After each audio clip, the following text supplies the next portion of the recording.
Bharatiya Janata party દ્વારા ગણતંત્ર પર્વની ઉજવણી કરી હતી। આજે 76મા પ્રજાસત્તાક દિવસની સમગ્ર ભારત દેશ સાથે વડોદરામાં દેશભક્તિના રંગે રંગાઈ ઉજવણી કરાઈ હતી।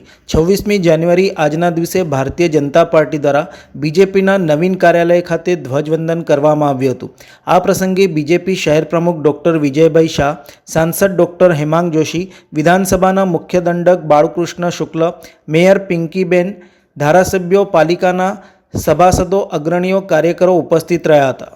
સૌ પ્રથમ તો આપના માધ્યમથી તમામ દર્શક મિત્રો અને વડોદરાના નગરજનોને આ 76મા પ્રજાસત્તાક દિવસના ઉજવણીની હાર્દિક શુભેચ્છાઓ સહ અભિનંદન પાઠવું છું।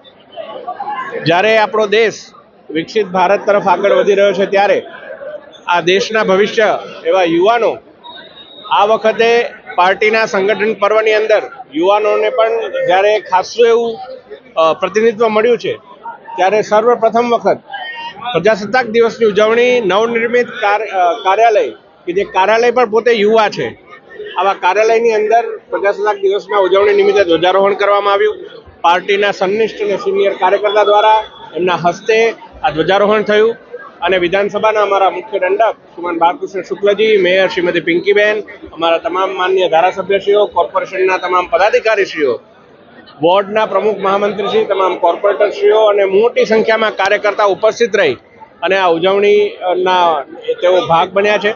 આ સુનિયોજિત રીતે કરવામાં આવેલા કાર્યક્રમને ખૂબ સારી રીતે યોજવા બદલ હું શહેરના મહાનગરના પ્રમુખ શ્રીમાન ડૉક્ટર વિજયભાઈ શાહ અને સમગ્ર ટીમને હાર્દિક શુભેચ્છાઓ સહ અભિનંદન। હું માનું છું કે જ્યારે આપણો દેશ વિકસિત ભારત તરફ આગળ વધી રહ્યો છે ત્યારે સંગઠનની અંદર પણ એ જ સંકલ્પ, જ્યારે અમારા વૈશ્વિક નેતા શ્રીમાન નરેન્દ્રભાઈ મોદીજીનો કોઈ સંકલ્પ હોય એ જ પાર્ટીના એક એક કાર્યકરનો સંકલ્પ હોય અને પાર્ટીનો કાર્યકર્તા હંમેશા સેવા, એ જ સંગઠન એ જ સંકલ્પ સાથે આગળ વધવાનો છે ત્યારે વિકસિત ભારતની અંદર આ ભારતીય જનતા પાર્ટીની અંદર જે નવું લોહી આવ્યું છે એ પણ કાર્યરત રહેશે એ બાબતની હું ખાતરી આપું છું। 76મા પ્રજાસત્તાક દિવસની વડોદરા શહેરના સૌ નગરજનોને ખૂબ ખૂબ શુભેચ્છા આપું છું।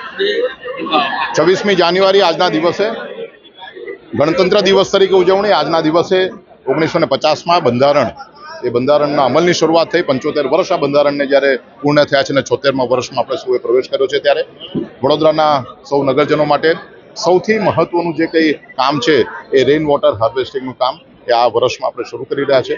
2000 કરતાં પણ વધારે રેઇન વોટર હાર્વેસ્ટિંગના કામ એપ્રિલ મહિના સુધીમાં પૂર્ણ થાય એવો એક સંકલ્પ છે। આ સંકલ્પ પૂર્ણ કરવાની દિશામાં જ્યારે કોર્પોરેશન જઈ રહ્યું છે ત્યારે બધા જ નગરજનો તરફથી આમાં સૌને મદદ મળે અને પાર્ટિસિપેટરી સિટીઝનશીપના માધ્યમથી આપણે સૌ આ કાર્ય પૂર્ણ કરીએ એવી બધાની પાસે અપેક્ષા છે। ફરી એક વખત પ્રજાસત્તાક દિનની ખૂબ ખૂબ શુભેચ્છા।